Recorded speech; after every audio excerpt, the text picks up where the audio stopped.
What's up, everybody? Welcome back to Real Talk Recovery, where we talk about recovery from addiction and I share my life with you.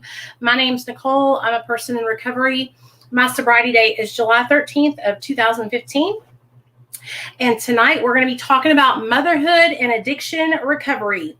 So you guys come on in. If y'all don't mind, please share the video. Share the video. Invite your friends. Share the video, like the video, invite your friends, okay? Share the video, like the video, invite your friends. Yeah, baby, yeah. We're on, y'all, we're on. Share the video, like the video, invite your friends. Share the video, like the video, invite your friends. Share the video, like the video, invite your friends. Share the video, like the video, invite your friends. Share the video, like the video, invite your friends. Okay, y'all, because I'm doing the same. Don't be scared. Share the video. Don't be scared. Don't be scared. Get a tattoo. Don't be scared. Share the video. Okay? Okay. Here we go, y'all. I'm serious. I'm over here sharing it, so y'all better be sharing it too. All right. So tonight we're going to talk about addiction and recovery and motherhood. So come on in. Don't be scared. Hey, y'all. Hey, everybody. What's up, everybody? Oh, and guess what, you guys? Because we're on StreamYards, we can have guests tonight. So you guys can come up and share tonight. So go ahead and do your thing, y'all. Help me share the video. I'm going to get my whole setup set up here.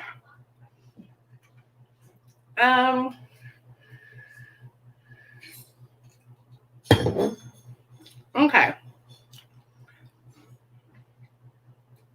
Hey, everybody. Hey, Jamie. Hey, Atlanta girl. Okay. Where am I going? I hope you guys are having a good day today. Happy Monday. Happy Monday. I'm having a great day. I was kind of upset because, you know, I'm fucking pissed because I lost my damn main account. But you know what? That's okay. From now on, if you guys want to join us and you guys want to hang out and do lives with us, this is where we're going to be on YouTube from now on. Here is the StreamYards link, so that way you guys can come up and share. Let me pin it at the very top. How do I do that? Put user. Oh, how do I do this? I want to pin it. There we go. Okay. Hey, everybody. What's up? Thanks, Jamie. I appreciate it. You look pretty too, girl. We're all beautiful. Your anxiety is bad. Give the video a thumbs up, you guys. Give the video a thumbs up. I'm going to give you guys time to get your friends in here. I am going to go ahead and put in the chat the 1-800 number to call me for addiction help. You guys all know I work for Dr. B. This is the number you can get a hold of me on if you need help with that. So if you are wanting to join self-recovery, which is also a program that I do, I'll put that in the description box, okay? So come on in, everybody. Today's going to be a great day. We're going to have a great conversation, you guys, about addiction recovery. We're going to talk all about being a mom. And you know what? I want to talk about some things that I don't think a lot of people talk about, but I want to talk about how important it is, you guys, for women that are struggling with addiction while pregnant to be able to get help. You know, a lot of us get punished for our addiction. So I want to talk about that. So come on in, everybody. Welcome everybody to Real Talk Recovery. I'm so glad you guys are here. The way we start out our meetings at Real Talk Recovery is I'm obsessed with this Al-Anon meditation book called The Courage to Change. My husband's book's from, I don't know where he got it, or his mom's book or something. But I always read a meditation out of this book. So that's what we're going to do first. I'll give everybody 10 more. We're going to wait until about 6:57. So that way everybody that was going to be here at 7 will not miss any of the meeting, because I know everybody wanted to be here for the meeting. So I don't want to, cut anybody out.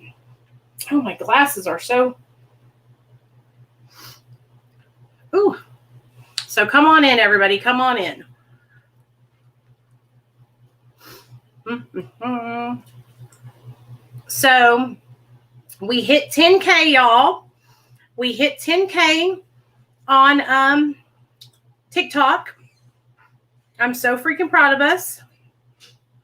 I am so freaking proud of us. Yeah. We're not going to let them get us down.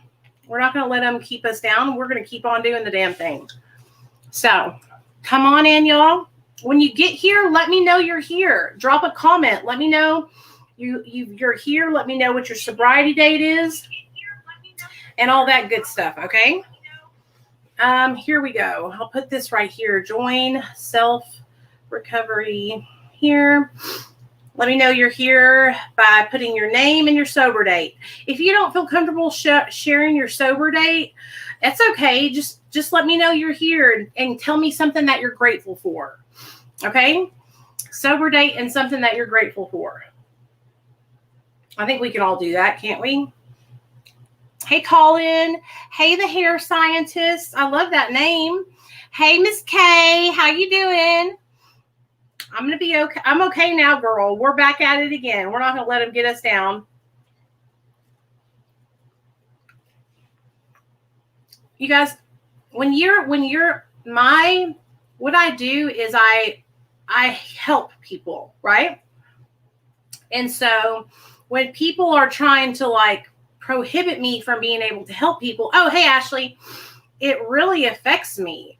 And so, losing my main account that I was helping people on, it really affected me. It hurt me, because all I'm trying to do is do the right thing. I'm not trying to hurt anybody, And so when people try to keep you from being able to help others, it's not a good feeling.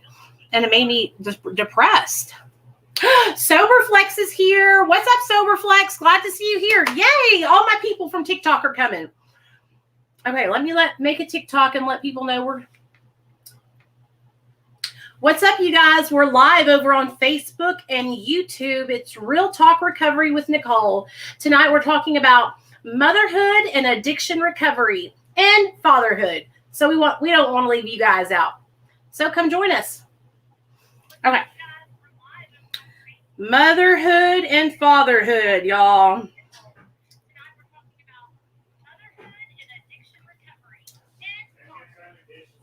Motherhood and fatherhood and addiction. Okay. I'm not going to be able to get up and check it, Neil. Okay. Come join us live now. All right. I'm excited, you guys. I'm excited. This is my first official live stream since getting my main account banned on TikTok. So if you guys come in here and show up and show out, let me know that y'all are here and y'all are actually going to come to these meetings. I'm going to keep doing them. I want you guys to come up and share. I don't want you to be embarrassed. There's nothing to be embarrassed of. Nobody's going to judge you. I don't know what this is. Nobody's going to judge you. Nobody's going to, say anything bad about you or anything like that. This is a safe place where you guys can come and share. So don't be worried about any of that. Just like it's always been a safe place for you guys to come and share, okay? So come on in, everybody. Come on in. All right. All right. So, like I said, that scared the shit. What's that? Motherhood and addiction recovery. Okay, here we go. Come on in, everybody. Come on in.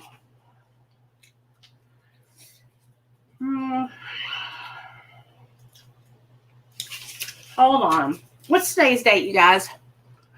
11/8, November 8th. We'll go to November 8th. All right. Let's do this. Y'all ready? All right, here we go, guys. Here we go. We're starting. November 8th, just for today. Just for today, I will do somebody a good turn and not get found out. If anybody knows of it, it will not count. What a terrific exercise. It helps me to break free of the habit of doing kind or generous things in order to get something back. Hold up. Wait a minute. Everybody on TikTok, YouTube, Instagram needs to listen to this. Those of you guys who Narcan people and videotape yourself doing it, you need to be watching this. Those of you guys who buy a lunch for the homeless guy down the street, you need to be watching this. You people who like to do a good deed and get pat on the back for it, you need to watch this. I will do something good. I will do somebody good, a good turn and not get found out. If anybody knows of it, it will not count. What a terrific exercise. It helps me to break free of the habit of doing kind or generous things in order to get something back. Only when I perform a loving act with no expectations will I reap the true reward of giving. I am learning that giving doesn't have to take away from me or anyone else. If there are no strings attached, everyone stands to benefit. Every good and loving gesture soothes my soul and contributes to a healthier world. These anonymous positive actions are the building blocks of a flourishing spiritual well-being. My self-esteem grows because I can feel good about my actions. I'm engaged in worthwhile pursuits. Today's reminder. Today, I will put unconditional love into action. When I give freely without expecting anything in return, I always receive more than I give. I was created in love. For that reason, nothing can express my beauty nor liberate me except love alone. So, how many of us what this is talking about is doing good things because you expect something good, right? A lot of us do good things, but I don't think it's because we're expecting a pat on the back, right? So what this is telling us is from now on, for one day, try to do good deeds and don't tell anybody about it, right? Don't tell anybody about it. Don't let anybody know. Just do it on the down low. And it's saying right here, it will help us to break free of the habit of doing kind or generous things in order to get something back. Only when I perform a loving act with no expectations will I reap the true reward of giving. I am learning that giving doesn't have to take away from me or anyone else. If there are no strings attached, everyone stands to benefit. Okay? Every good and loving gesture soothes my soul and contributes to a healthier world. So I wish everybody in the world did things because they wanted to help others. But the truth of the matter is there are some people that do things because they expect something else in return, right? That's just the nature of the beast. But for those of us that are in a recovery from addiction, helping others helps us stay sober. And if we don't help others, I'm telling you guys 100%, helping people is the thing that fuels me in my life. That's why I was so discouraged when I lost my account, because that was how I was connecting with so many people, at one time, and it made it so easy to do that. So what this is telling us to do is to do our good deeds on the DL and not expect anything in return. I think a lot of us do that already because we do enjoy helping people so much. But just to do a healthy exercise, we should all try it tomorrow. Maybe just do it in private. Because what this is saying is if we do, then we will benefit, we will reap the true reward, right? Hey, Ketamine, what's up? I'm back, baby. I'm back. So I'm here. Okay, so tonight what I want to talk to you guys about is we're going to talk about addiction and recovery and being a parent, okay? Okay, so let's get started, all right? First and foremost, I'm going to drop a link in the chat If you want to come up and share tonight, you can click that link that's pinned at the top or the link that I just dropped in the chat. So when me and my husband got pregnant in 2013, and I was in active addiction, and I had in my mind, I used to always say this: I'll never get pregnant. I don't think I can get pregnant, and I don't want to have kids, right? I didn't want to have kids. I was completely happy living my chaotic, drug-fueled life and didn't see any other life in sight except for drugs and alcohol. And so when me and my husband found out we were pregnant, I was so afraid. I didn't know what I was going to do. I didn't know what I was going to do or how I was going to act. How was I going to be able to change my life around? How was I going to be able to raise a little human? You know what I mean? I was really, really afraid, and I struggled throughout my whole pregnancy with my addiction. I did not get sober right away. I wish that I could sit here and tell you guys that I found out I was pregnant and I got sober right away and I turned my life around right away, but that was not the case. That's not how it happened.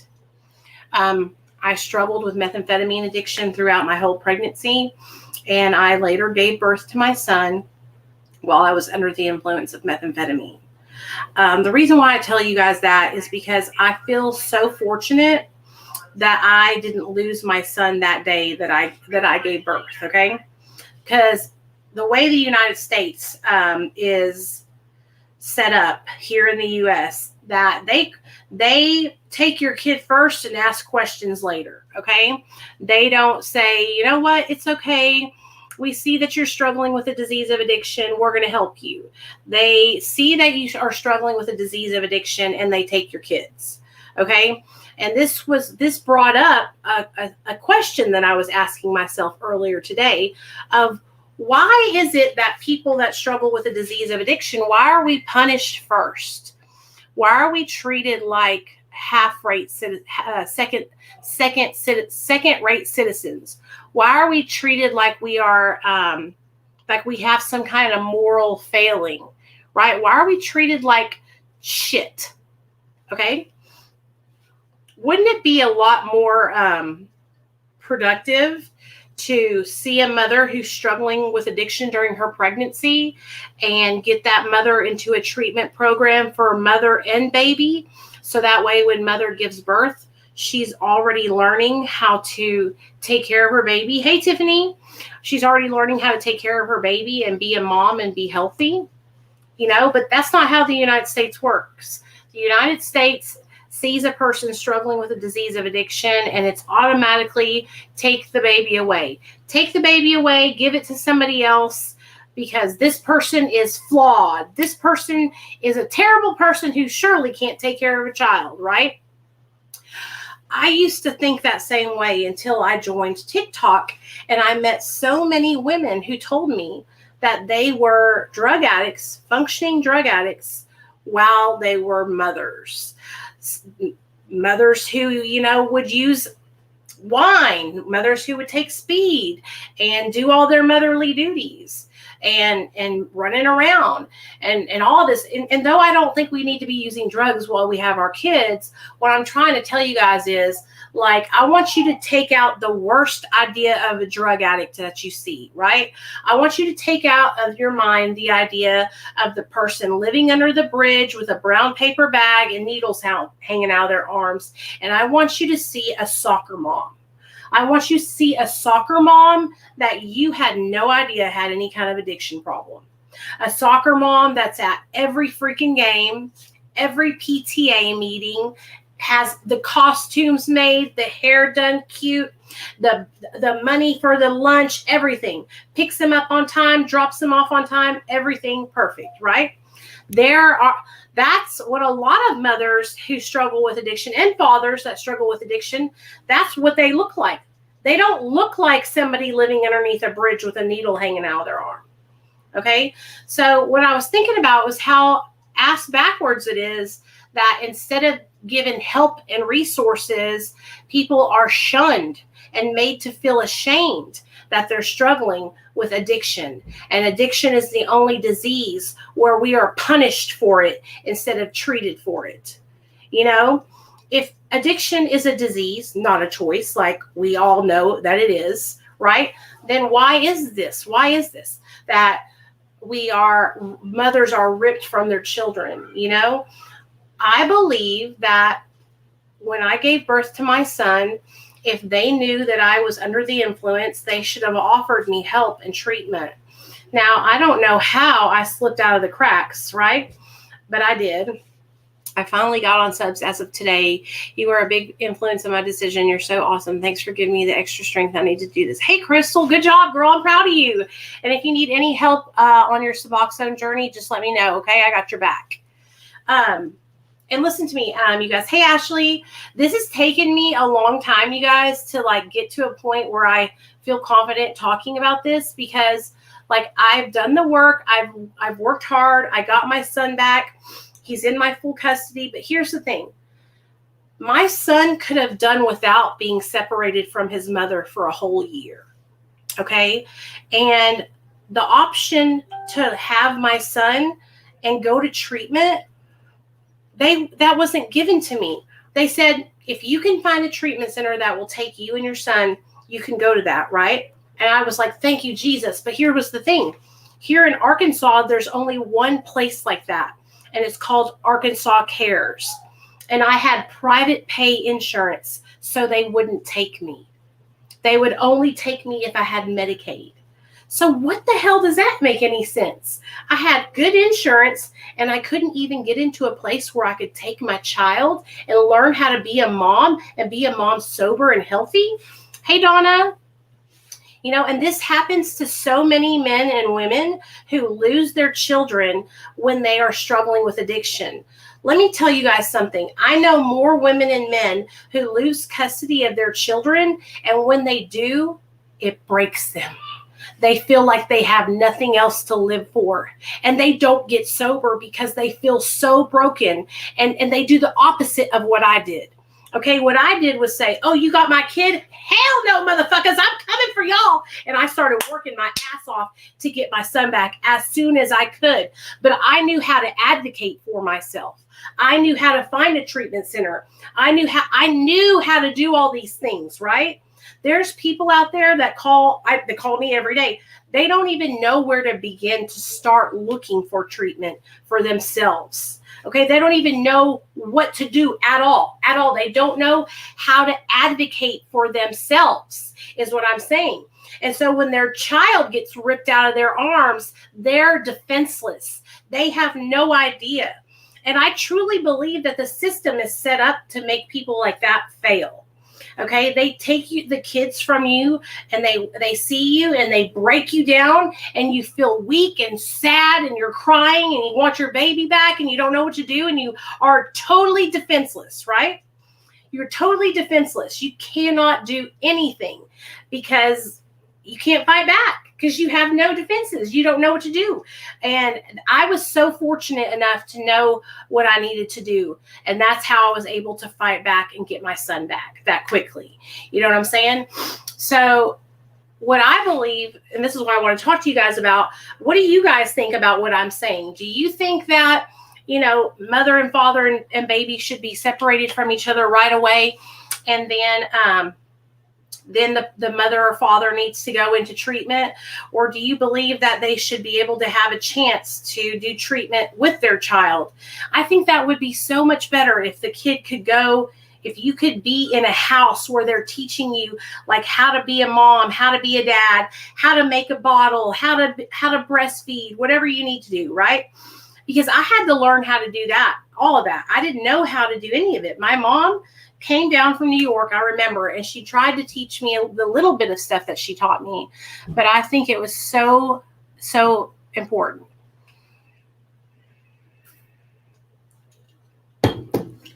Right. So if you're all by yourself, that's why I'm saying, like, I really think it would be beneficial to go into a home, right?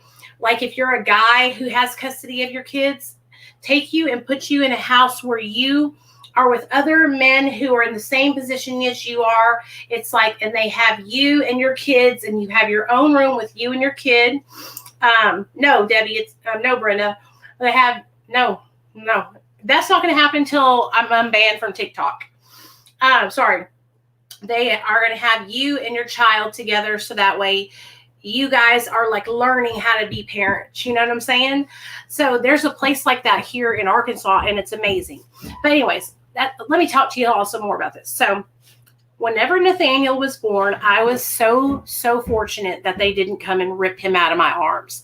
I was actually able to go home, take Nathaniel, and live my life for the next year. Okay?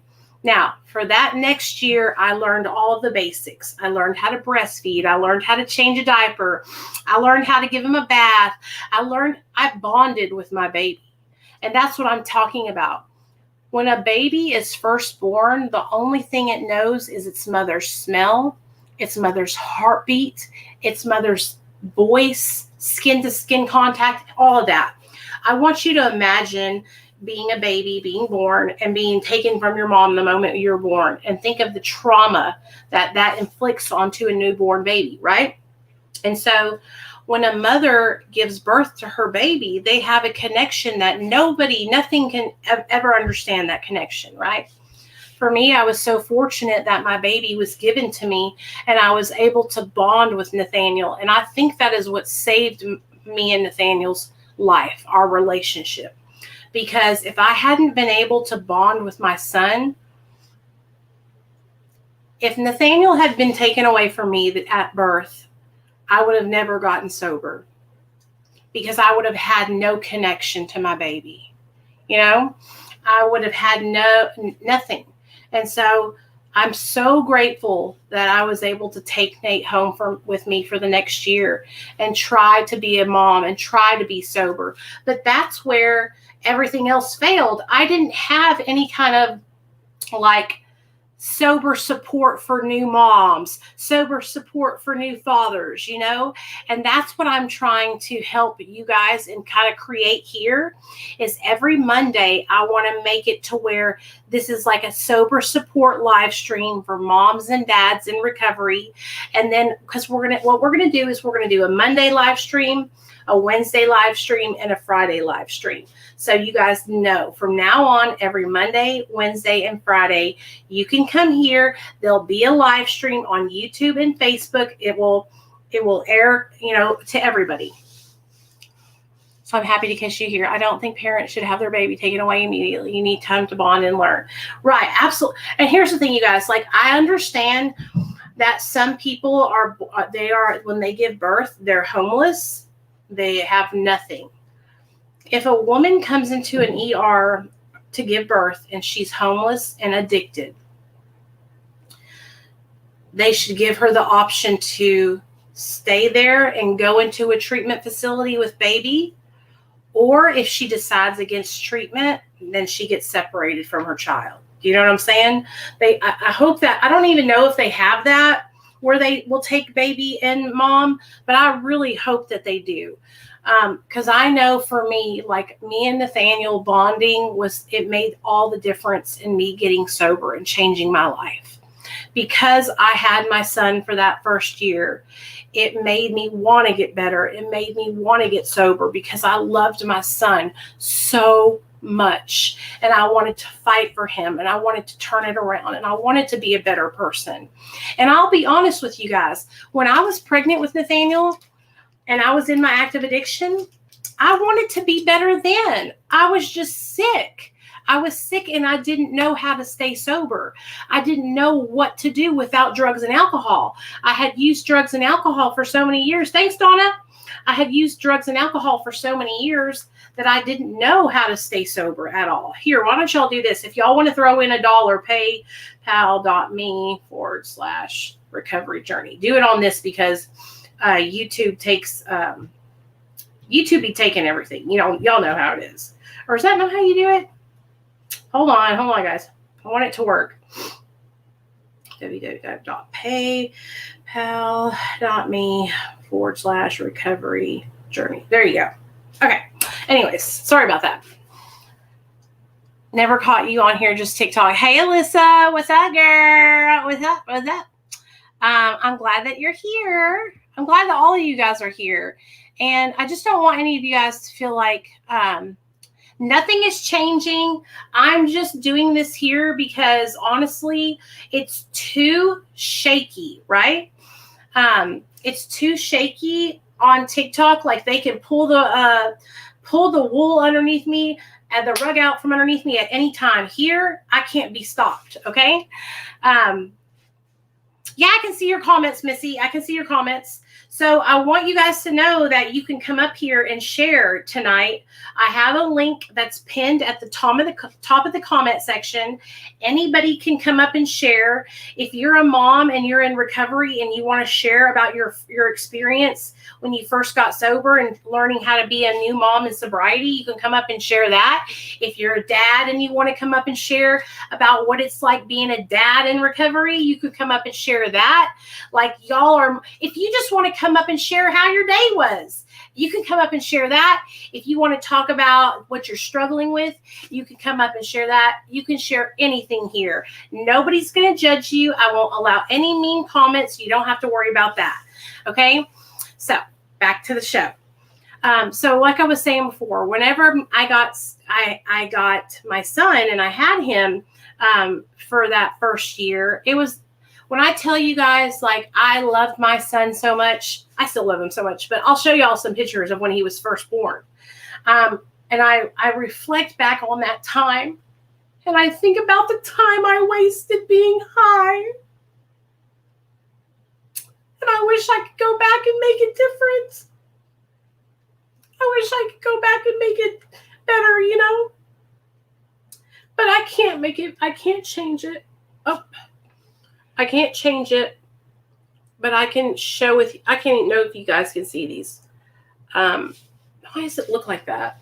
I wish I could go back and make it different and be a better parent.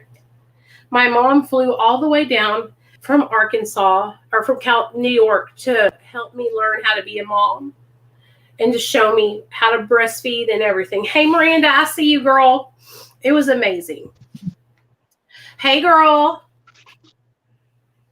Hey. What's up? How you doing? I'm good. How are you? I'm doing good. Just getting emotional. You be having me emotional. I can't help it.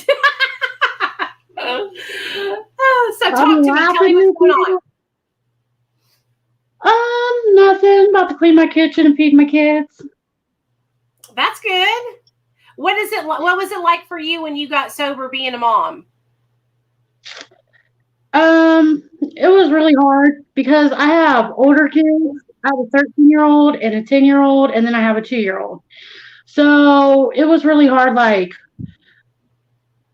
building my relationship back with my kids and getting them to trust me and stuff. And, you know, they have a lot of behaviors and feelings of their own, of course. So how did you get past that with your older kids? I mean, were you just honest with them? Share with us what that was like. Yeah, they knew what was going on because they, like my oldest, she lived with my best friend while I was in rehab. So she like knew what was going on and stuff. Honestly, I think it's made our relationship a lot stronger. That's good. That's good. When did CPS step in? Did CPS take your children when you were in active addiction? Yeah. Yeah. And that's why I got clean. Okay. Were you pregnant? Tell me about the situation. Were you pregnant with little kids? How did it happen? Actually, my middle daughter, she got mad at me and went to the neighbor's house, and the neighbors called the police, and they said I was abusing them, and I wasn't. No. So Children's Services come out to do a well check, and they drug tested me, and I dropped dirty for meth. So, but I knew I was going to drop dirty, so I called my sister, and I was like, look, I need to get clean. I have a problem, and we started, coming up with a plan.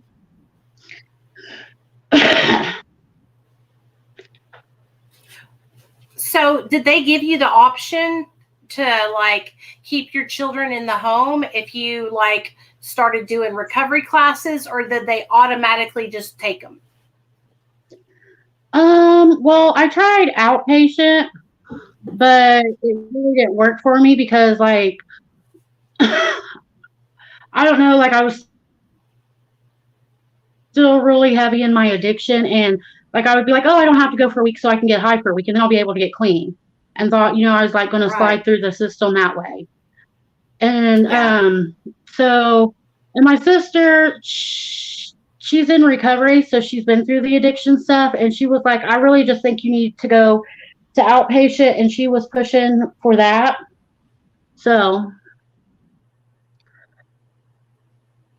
I'm kind of nervous being on live. Why? I noticed. I'm like, why are you nervous? There's nothing to be nervous about.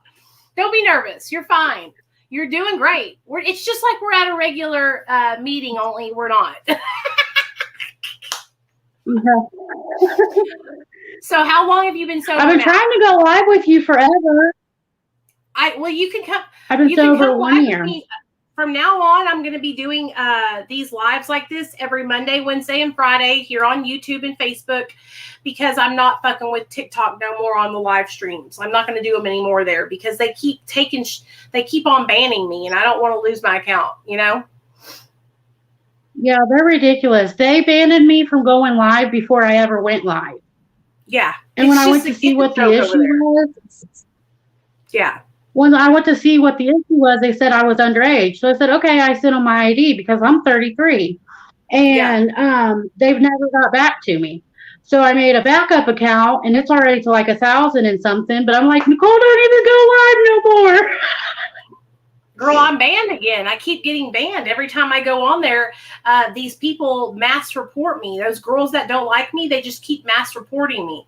So there's no point in even like, the only thing I'm trying to do is just post there. I'm not going to worry about the lives. And we'll do all the lives here and on Instagram. It'll be fun. It'll be better here anyway. Yeah, I like better here on here and on Instagram. Now, before I let you go, is there anything that you want to share with everybody?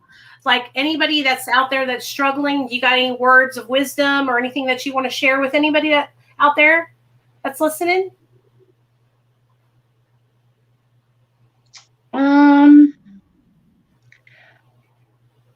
Yeah, I think just like the biggest thing that helped me is like staying away from old people or places and old things. Absolutely. I agree. Well, Miranda, I'm really proud of you for coming up here and breaking the ice. Now you know what it's like. And next time, if you want to, send me a message and we'll do a live, just you and me, where you can tell your story, okay? Okay, that'd be awesome. All right, girl. I love you. I'll talk to you later. Thank you. Bye. Bye. All right. Good job, Miranda. Thanks for breaking the ice, girl. Okay, so Miranda came up, broke the ice for us, you guys. So that was a good deal. Oh, here we go. Okay, so Miranda's a mom. She's been through the Child Protective Service experience also. I've been through the experience. And like I said, for some people, it can be something that really drives them to make a change and turn their life around. And then for other people that struggle with addiction, it can really hit them where they're like, damn, I feel hopeless. I feel like there's no way out. I feel like I'm not going to be able to do this. You know what I mean? I went live for almost 3 years on Facebook and got bullied off, was told I couldn't do makeup. I sucked at it. Oh, girl, don't worry. Welcome to the 2021 where people say shit and they don't know what they're talking about. You're fine. Your makeup always looks good to me. We all make mistakes, but you have learned from them and are now helping others. You're great. Hey, Alyssa, thanks. I appreciate you. Hey, Nicole, it's Alter Ego. Hey, girl, what's up? Change that name. What did you change? What are you changing it to? Flawlessly Flawed. I love that. That'll be a great name. I think that's awesome. I think that was a good name. Hey, Colin. Thanks for being here. Hey, Misty. What's up, girl? So, okay, back to it. So, whenever you're in recovery, one of the things that a lot of us women and men struggle with, you guys, is finding balance in our recovery as a mom or a dad. And so I'm a mom, right? And me being a mom, like, it encompasses all factors of my life, right? Like, everything is about being a mom. When everything is so focused on my son, and this is a bad thing, okay? It's not a bad thing, but it's not healthy. I don't have an identity outside of being Nate's mom, right? Nate's mom, the Real Talk Recovery girl, right? And so now that I've been sober for a little while, I'm trying to find like my own identity and things that I enjoy doing besides being Nate's mom, which, I mean, I love helping others. I love doing recovery, but even past that, what do I do? Like, I can't. And I was actually thinking about this because of, losing my live streaming capabilities on TikTok. I was thinking, what do I do? What else am I good at? Am I just here to help people with recovery? And I know that kind of sounds lame by me just saying just here, but like, it's a huge thing to be able to do for people. But like, what do I do besides that? Thanks, Donna. I appreciate you for supporting me, girl. And like I said, you guys, like, you don't have to send a PayPal donation or anything like that. I don't want anybody to feel like some type of way.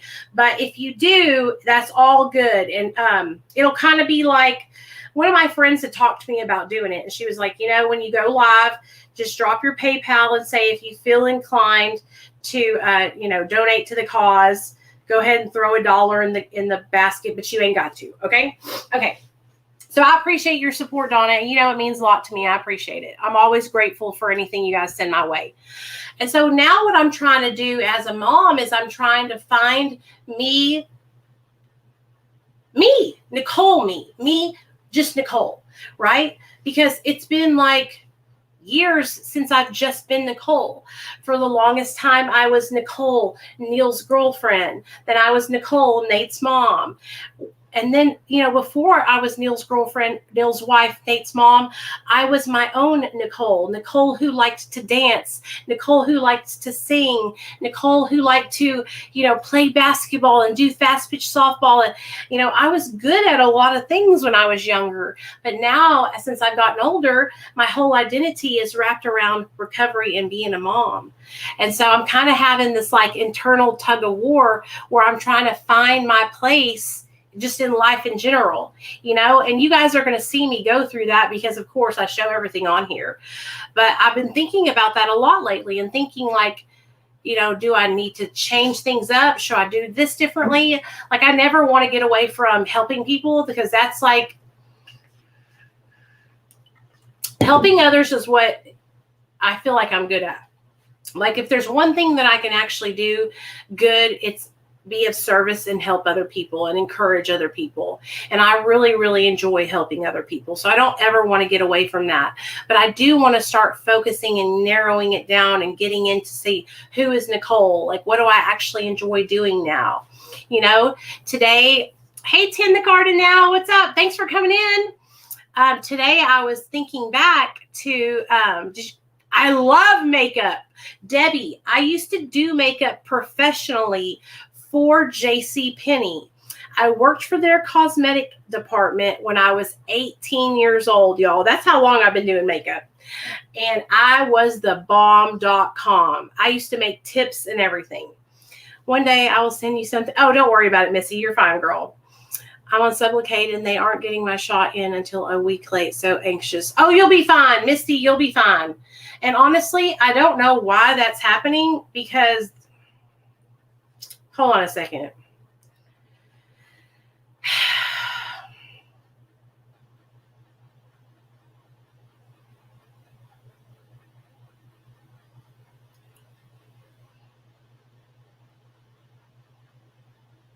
Sorry about that. That's just, Misty, we're going to get that taken care of. Don't worry, okay? Yes, Missy, we are like moms. I'm a mom first and everything else second, But I loved doing makeup. That's something that I absolutely enjoy. Today I did the purple. Y'all know I love me some purple. So that's what I'm trying to find out. I'm trying to find out, like, Who's Nicole away from recovery? Who's Nicole away from being a mom? And it's just a transition that's going to be hard for me. It's just something that's going to be hard for me in general. Hey, Diana, what's up, girl?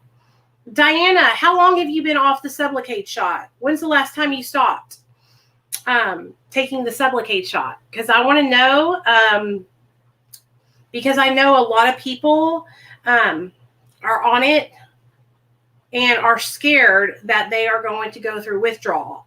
So when's the last time you took your shot? Because listen to me, you guys.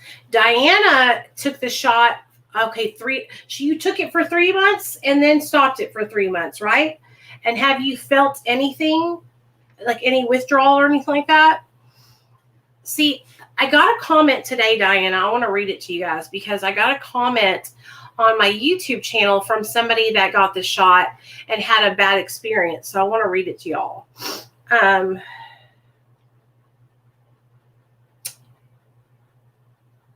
me think. Where's it at? Sublocade. Oh.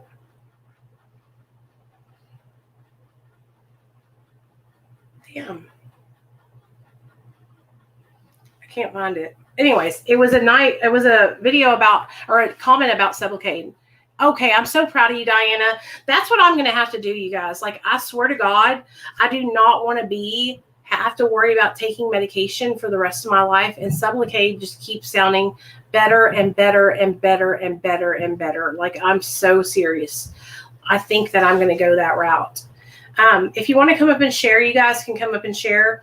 We're just talking about being a mom and a dad. And if you're not a mom or a dad, that's okay. You can come up and share about your life or anything. All you got to do is click that StreamYards link.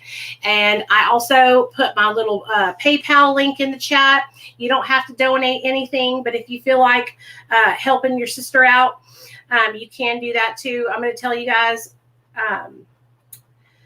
I'm going to start moving things. Like, now that I'm like off of TikTok, we're going to start doing things here on YouTube and Patreon a lot more. And I'm just going to do away with like TikTok live streaming in general. Oh, that's good, Diana. That's good. So back to being a mom. So how do we find balance? Like, I don't know about you moms and dads, but I'm struggling to find balance in my life, with my sobriety now. Hey, Tiffany. Hey. Oh my God. I was on Facebook trying to go live and Facebook wouldn't let me go live. I guess I'm in Facebook jail. Oh, maybe it's because it's from StreamYards. Maybe they're not allowing me. Okay. Were you trying to jump on there from here? Yeah. That's probably what it is. They're blocking the StreamYards link. I came over to YouTube. I'm laying in bed, but we were talking about motherhood. And then so like I thought I'd jump on and share my situation. And it was interesting when the last girl was sharing, because she was helping me. She was all embarrassed, but I love hearing other people's stories because it just kind of keeps me wanting to push. And something that she said was like building the trust back with kids, and like I didn't realize, I've been kind of doing that, but I didn't really think about it, and I'm like, yeah, like it's building that trust, and then the smallest thing can break it. How old was your son when you were in addiction? My kids I was in active addiction since they were, and I mean hard active addiction since they were like probably 2 and 4. Okay. And they are 14 and 12, and I only quit a year ago. So they had a good 10 solid years of me using often and in front of them. And like, no, like, it's not like I was like, right in front of them, but I was in the bathroom. They were in the living room. I was in my, they know what's going on. So they like, and then like, hearing her story, how her children have some behavioral, because my youngest son has a lot of behavioral issues. So it's just kind of, it's just reassuring that like, I'm not alone in that, Yeah. And I know that like my son's behavior. Your son seems so sweet and good. He's a mama's boy, like a huge mama's boy, but he has a temper. I'm not even kidding you. This little sweet boy punched his principal in the face when I was in active addiction. Oh, no. Damn. And then, but now he's still like angry, but like he's learning to walk away from those situations, which is, I know it's not great, but it's leaps and bounds. He's not like using his voice yet. He's just like walking away and being angry and ignorant kind of. But I'm like, he's not using his hands anymore. So like, I feel like I've gotten like a little step. That's good. You know? I feel like that's better than resorting to violence. You know what I'm saying? Yeah. So like, I feel like we're getting somewhere. And I even know like with my own recovery, like I found like I'm in small stages. I was very abusive as a person. I'm not gonna lie about that. I was very abusive, like mentally. Like I was like I wanted what I wanted when I wanted it, and I was like angry at everyone around me if I didn't get it. Yeah. And so like I seen how my pattern changed, so I see his kind of changing slowly with me, you know. And it's kind of cool to grow together. Something I've learned of motherhood during sobriety is that I'm almost like a little girl, you know, like I'm still like a kid, and I try to embrace that because like I have a lot of like that gives me a lot to offer to my kids, you know. I'm fun because I still am like a little girl at heart, you know. But I'm also growing with my kids, and they're growing, and we're learning how to do life together, and that's kind of cool, and I like that. But it's almost like we're all siblings. You were, but you're what I'm talking about. Like you were like a soccer mom and all this stuff while you were addicted. And there's a lot of parents who are like that. And because what I'm trying to understand is like, why is it that women who struggle with addiction, like it's a punishment for us to get our kid taken away from us? You know what I'm saying? Like, it bothers I don't me. even understand why that is. I understand why sometimes that has to happen, because maybe extreme cases where the mother is like using drugs in front of the baby. But like most of the time, I think that if Child Protective Services has to step in, they should be able to like help the mother and give them treatment and help them learn how to be a parent and put them into therapy with their kid and everything, you know? Yeah. And like for me, here's something that I always said, and my other friend, she's an addict too, and her son got taken away from her and she never got him back. She lost custody of him and she never got him out of the hospital. Remember how you said about that bond with your son? I thought about that with her. That would have been so important. But something I've always said too is that us mothers don't have a resource. It's not like I can call the CPS or the CIS and say, hey, like I'm a drug addict right now. They'll come and take my fucking kids. Right. I don't have an option. Like if I had a place to go and be like, hey, you know, I'm using right now. I'd love to learn how to be a mother to these two boys. Like, can you help me? I would have went in a heartbeat. Do you know how many times I wanted to get sober, but like you said, I didn't know how. I had no clue. And no one ever led me there, you know. Rock bottom led me there, but I know that's not for everybody, but it kind of was for me. And even when you do find help, they just come in. Like if you were to call and say, I need help, then they come in and they start looking around and saying what's wrong with this, that, and third. And you're like, hello, I just called and told you I'm a drug addict. I know what's wrong. Like I need help. You know what I mean? Yeah. Oh yeah. It's everything's just judged. So as soon as you're in that position, everything's judged. Like, well, yeah, like exactly. I know there's so many times where I wish I had an option, but I was so scared I was going to lose my kids. So I would just deny it, lie, and hide it. You know, like it was just the way had to do it because I was so frightened to lose them. And I don't know if losing them would have made it worse or would have maybe gotten me better. I don't know. I would hope it would have got me better. I would say it probably would have. And that's another thing about mothering too, is that all my family enabled me and allowed me to use like that in front of my kids, and they all knew it. And they all just allowed me to use like that in front of my children. And you know, had someone maybe actually done the right thing for me once and called the CPS, or I would have had put my ass in gear like you did, you know, 10 years ago or 5 years ago, even, you know, my poor kids. If somebody had stepped in and like kind of stepped in and told on you, so that way you could have gotten the help that you needed. Yeah, but rather my family enabled me. They bought me stuff. They bought my kid. They made sure my kids were dressed for school every year. So like every last detail of my kid's life was taken care of by them. So I didn't have to worry because they felt guilty for not being there for me. Right. you know? So yeah, that was hard and like, you know, and now looking, you know, now that I don't need them anymore, they don't want to be in my life, which is so random, you know, but I guess. I just think it's, I know some people are like, they're going to say, well, the reason why they don't have that is because you can't properly take care of your kids. Sorry, I'm taking my bra off. You properly can't take care of your kids when you're on drugs. And I'm telling you, you guys, y'all are who I learned this from. It's people like you who said, I was the soccer mom. I was taking my kids doing this. I was doing that, because that wasn't who I was. We went on trips. I took my kids to Dominican Republic, got high the whole fucking week. But I did it. You know what I mean? Like, yeah. I did. Like, I was doing things. Like, we were out. We were playing baseball. We played soccer. Like, the kids were in sports, like you said. And but I would use, like, I would have, like, you know, then I would be late night and needle in my arm just to try to cope with the pain I would feel. But I would put on the facade of, like, life is dandy and great. Right. But yeah. It was painful. It was painful. It's painful having your children taken from you. And what I think happens to a lot of women who have their kids taken away is it sets them back. Like, I was fortunate to be able to kind of like snap myself out of it. But like a lot of women don't have that where they can snap themselves out of it. And then I was like, some people are like not like when I advocated for myself. I knew how to call treatment programs. I knew how to get therapy. Like, I knew how to do all that.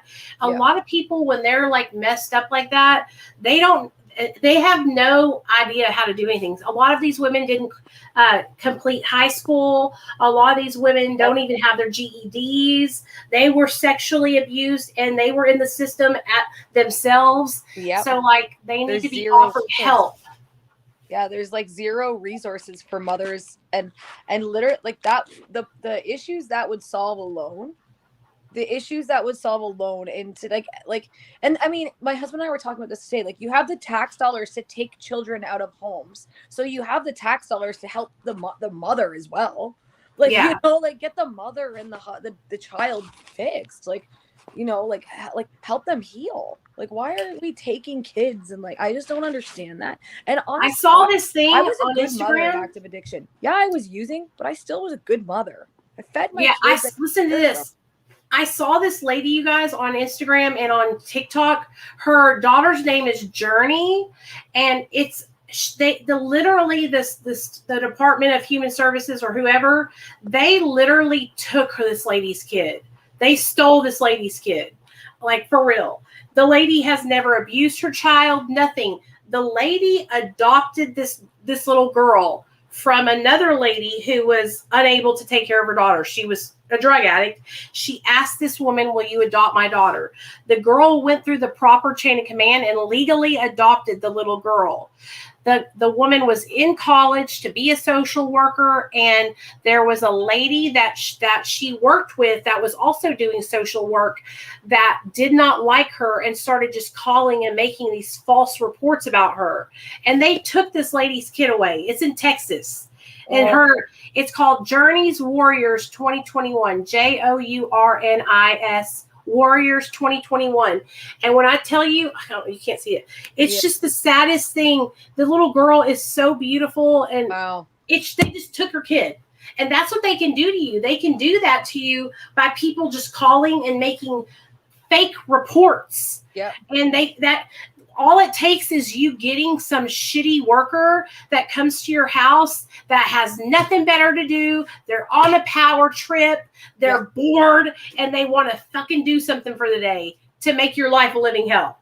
I was really lucky because when I actually started sharing my story on TikTok, my family got really pissed off. Then they called the CAS on me. We call it the CAS. You guys call it CPS. But then they called, right, when they were all pissed off at me. So they called, but we had such a great worker, and my husband just got out of treatment. We were both in therapy. We had like 6 months sober. She was actually really proud of us and like the progress that we were doing. So it was so nice to feel that pride. And like at one point in my life, I lied a lot to the CAS, like, obviously, right, trying to keep my kids. And like I was just like I would lie to them, and they never drug tested me, which was really weird. Everyone always asks that. They never once drug tested me because we always just said it was my husband had an addiction and I didn't. Right. See, that's crazy. But that, like as if he wouldn't drug test me, you know, like it always worked. But but like I said, I was a mom. Like I did stuff with my kids, and my kids would always say, no, my mom's fine. She does this, she does that, she takes care of this, you know? And like, yeah. So then, it was nice to not have to lie to them though this time, like, you know, and just be like, yeah, you know what? We both struggled with addiction and like, we're both sober, and just like, this time I was like hoping they would drug test me, but they didn't, because she was like, why are we going to? You're like telling us. Yeah. That's good. You don't understand. Here in the United States, it's crazy how they'll like come to your house and it's like they demand that you open the door, and it's weird. It's almost like they think that they're the police. Weird. It's crazy. It's not cool here at all. Yeah. You can watch stories of the U.S.'s social. It's horrible. Oh, the Journeys, it's called JOURNIS Warriors 2021. I'll put it in the comment section. Okay, when I tell you guys, you have got to check out this lady's whole story, okay? Because it is literally, they kidnapped this kid. That's straight up. The girl's not a drug addict, nothing, you guys, nothing. The girl was in college. She's like a college student, like got a degree and shit. Wow. It's crazy. It's crazy. Like there's nothing wrong. She didn't do anything wrong. It's really wild.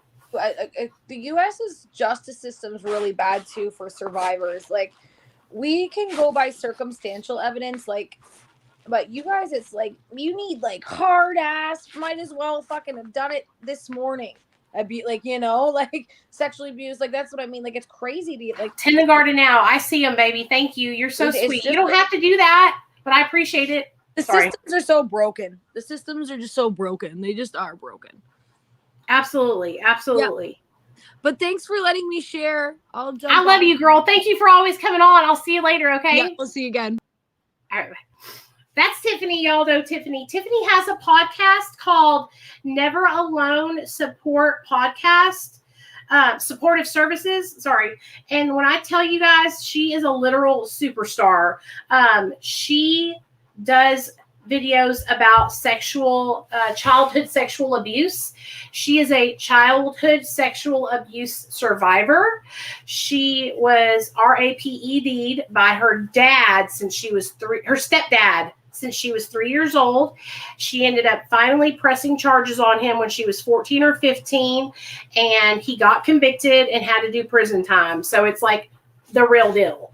And she shares her whole story about how he started doing it to her, how it affected their family, how it affected her and her mom's relationship. And just so you know, her mom let it happen. So if you guys have not listened to her podcast, you have got to listen to her podcast. Tend the Garden now, they take like 80% of it. So if you really want to send something, I'm telling you, send it to my PayPal, because I get all of it when you send it to my PayPal. So I'm just linking my PayPal, but I really appreciate it no matter what. It's so nice, the gesture that you would even do that. I'm like so grateful and thankful. Thank you so much. I want to show you guys her podcast really fast, because y'all know I am a podcast whore. I love podcasts. And let me show y'all my girl's podcast, okay? Never Alone. Here it is. This is her podcast. It's called, you can't see it, can y'all? Crap. Anyways, it's called Never Alone Support Podcast. Hold on. I think I can do it if I turn the brightness down. Okay.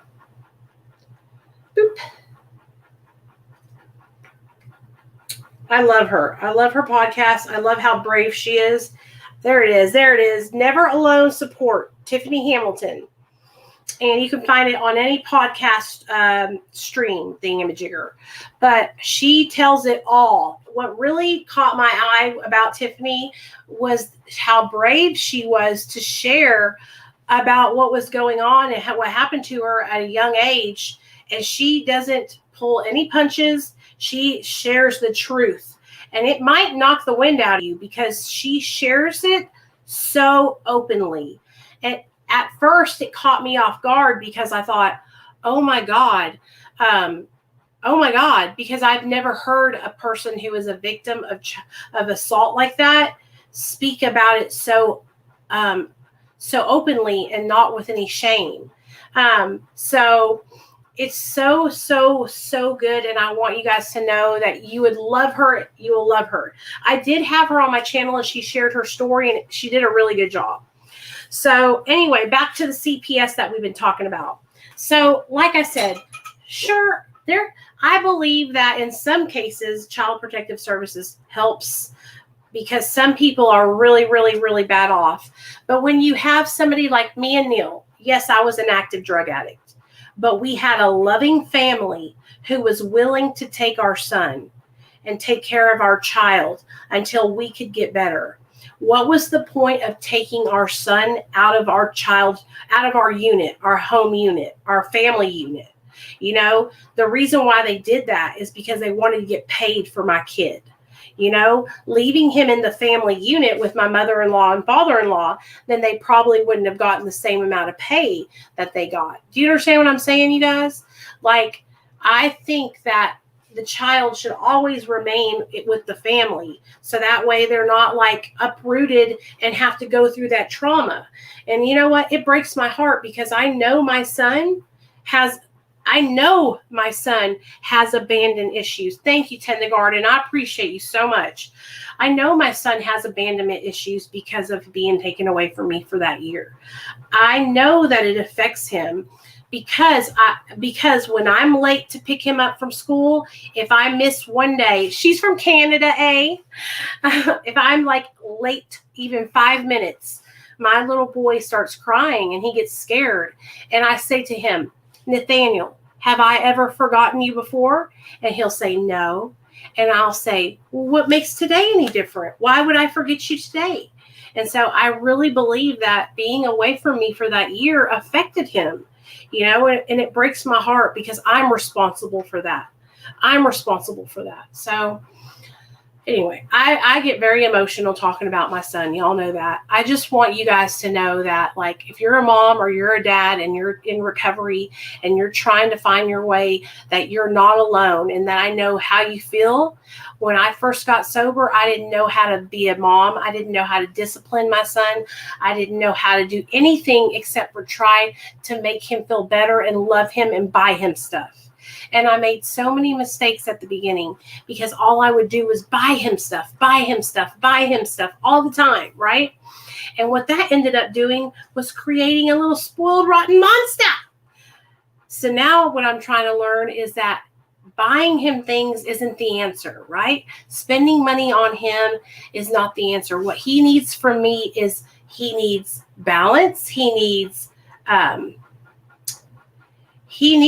the stability and he needs the discipline because that's what helps babies and little kids to grow and do good is when they have stability and they have discipline and they have a plan for each day. You know what I'm saying? But when you're a new mom and you just get custody of your child back and you're afraid, like I was afraid that Nate wasn't going to remember me.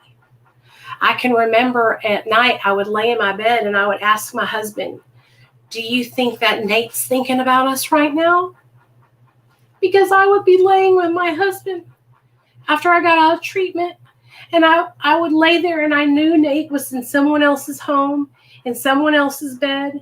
And I would ask my husband, do you think he's thinking about us? Do you think he's missing us? Do you think he knows that we're not there with him? That was a year of that. A year of him being in some stranger's house, you know. Of course, he got comfortable with them, but that still wasn't his mom and dad. And so that's what I'm trying to tell you guys. Like, it's torture. It's torture when you're a new mom or dad and you're trying to get sober and stay sober and you don't have your kid because they took him away. It's the hardest thing I've ever went through in my whole entire life. So I really, really love you guys. I hope you enjoyed coming on here and hanging out with me for this hour. What we're going to do is I'm going to keep these live streams to about an hour because I don't want to burn you guys out. So we've been on for an hour and 10 minutes right now. We will come back here and we will be live tomorrow night again at 7 p.m. Because I don't have anything planned tomorrow night. But normally our schedule is Monday, Wednesday, Friday. But tomorrow night we will be live. You want to know why? You want to know why? Because tomorrow night is episode 7 of Dope Sick. And we're going to watch it together, you guys. So for those of you guys that have been doing the Dope Sick show with me, come hang out tomorrow. We're going to watch episode 7 live here on YouTube and Facebook. I don't know. Heather, I've seen all your comments. I just want to tell you thank you for commenting and contributing to the conversation, girl. I was reading your comments as they were going by when Tiffany was talking. I want you guys to enjoy these live streams. I want you guys to know that when we go live at 7 o'clock, that you can come up here and you can share. This is your live stream. It's not just me coming up here to be on camera. I want you guys to feel comfortable. I want you guys to know that you're not alone. This is totally all about you guys. Okay.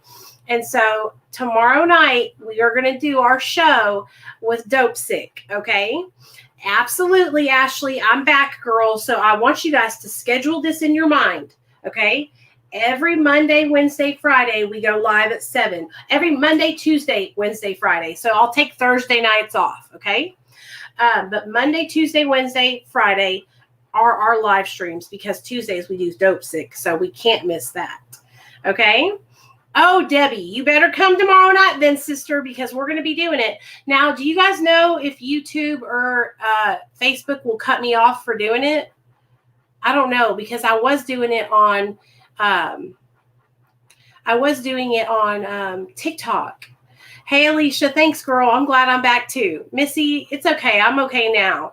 But that's what I would do. I would lay by my husband and we would talk about Nathaniel because, we went from having Nate in the middle of the bed with us. When I tell you my son, he still sleeps in the bed with me and his daddy.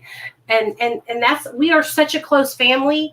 I have to tell him now, Nate, you got to sleep in your own bed. You're getting to be too big to be sleeping in my bed. And he tells me, Mom, when I'm 8, I'll sleep in my own bed. And listen to me, Tina. Oh, yeah, Tina, what's up, girl? Tina's going through the same thing that I've been going through, you guys. Tina, just so you know, I know what they're doing to you. They did the same thing to us at the end. And I just want to say this, Tina. No change is good because it's either good or bad. So at least it's not a bad thing. What I hate is that you're saying that you haven't been able to see your kids since July. That's bullshit, dude. And you need to petition the court. You need to get your lawyer to talk to that damn attorney ad litem. Why aren't they getting you there to see your kid? So you have to depend on, this is the thing, Tina. You guys are depending on them for transportation. Why? Because y'all don't have a car? If y'all don't have a car, you guys need to get with somebody who you can depend on within your own family that will help you get to him, because the way CPS is, they'll use that against you. You know what I mean? I'll text you after this. I'll message you on Messenger. I don't want to say your business out loud, but I just know how they are. And what happened with me and my husband was they placed our son in a home that was 45 minutes away from Little Rock. And so my husband was working a full-time job and I was working a full-time job. And we literally had to make time and drive all the way out there at rush hour traffic to go see our kid. And they were supposed to transport us because it was in another county, but they wouldn't. They didn't have anybody to do it. And so we had our own vehicle, so we would go on our own, you know what I'm saying? But it was a shit show, girl. It was a shit show. It was a shit show. It was a shit show. It was not a good experience at all. But Tina, this video, the reason why I did this video was for ladies that are going through this just like you, girl. And if somebody is watching this video back and your kids are in custody, I just want you to know that you can get your babies back. Do not stop fighting for your children, okay? Do not let anyone tell you no. Do not let them tell you you can't see your babies. Do not let them tell you you're never going to see your babies. You keep fighting. When I tell you the attorney ad litem wanted to keep me and my husband from my son, she tried everything in her power to keep me and Neil from having my baby. Okay? She tried to prove that I was crazy. Okay? That I was unfit. Okay? I am the best mom that ever walked this face of this earth. When I tell you, I will bend over backwards. I will do anything to take care of my baby. I will go to war for my child. And they were trying to prove that I was mentally insane. Okay? So I tell you, they are sick. You don't let them fuckers steal your baby, okay? Because that's how CPS is. But anyways, I love you guys. I'm going to catch you on the flip side. We're going to end this one tonight. And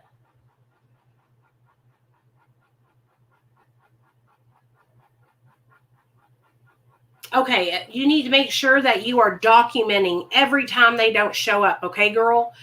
Please, please. Because I don't want them trying to pull it and say, well, we did, da, da, da, da. You know what I mean? And listen to me, you guys. Like, if your family member has lost custody of their children, remember, like, that's a mom. That's her child. I know a lot of people say, well, good, CPS needed. Listen to me, you guys. Think about the child. Think about the trauma that the child's going through being away from their parents. You know what I'm saying? And like, I know that I was sick and I was in my addiction, but my son could have been left with family and not had to be uprooted into some strange home. And sometimes I really believe that Child Protective Services does that shit on purpose. You know what I mean? But anyways, see y'all tomorrow night. Now remember, Dope Sick doesn't go on until like 11 o'clock at night. So I'll come on live tomorrow at 7 and we'll chat for a little while and then we'll say goodbye and then we'll come back on at 11 o'clock for Dope Sick. Okay? Okay. Love you guys. Good night. Be good, everybody. What did y'all think about my thumbnail? Go look at my thumbnail on YouTube that I made for this video.